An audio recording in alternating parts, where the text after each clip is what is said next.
from having the trigger to allowing it to feel, to dissipate through our body takes 90 seconds.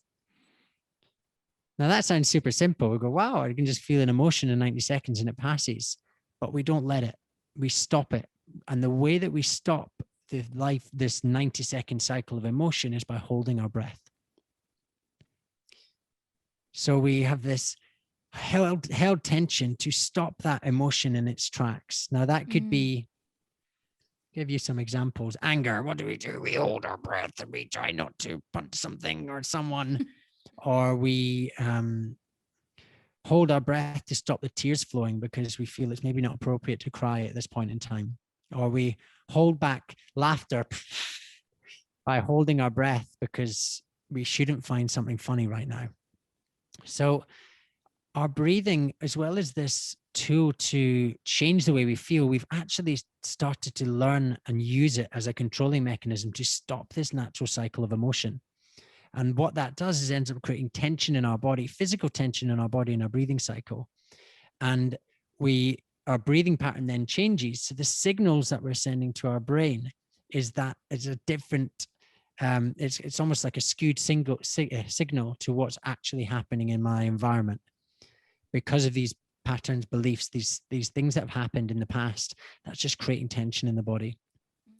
So as well as having these tools, kind of backtrack with breath work, you have these amazing tools that you can use to regulate how you feel, but also we can use it in a deeper context to almost reset the brain-breath connection, to let go of some of this held tension in the body, which is not just physical tension, but it's also emotional tension.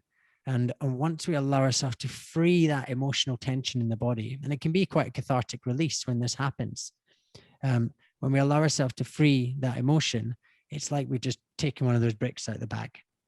So all of a sudden, it's like this authentic feeling towards yourself again, right?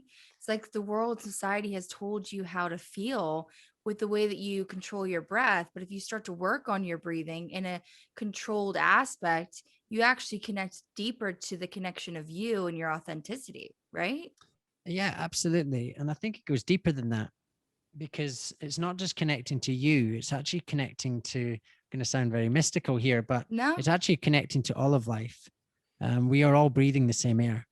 Yeah. And that's not just us breathing this air. It's not just humans. It's every animal, every plant, the oceans. It's like this web, this flow between us all of just air.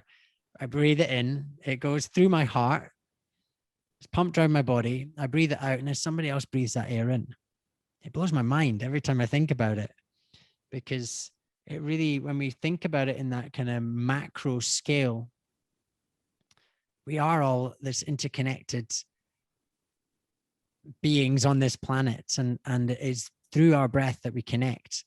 So not only are you allowing yourself, when you start working with your breath and breathing, understanding your own system and understanding way, or using a tool to manage yourself in the moment, in the present moment, but also let go of some of that past stuff that we're carrying around, because we all have it. Even the monks have a past, and it becomes this really great regulatory tool, but it also gives us this way to actually reconnect to this bigger ecosystem of life.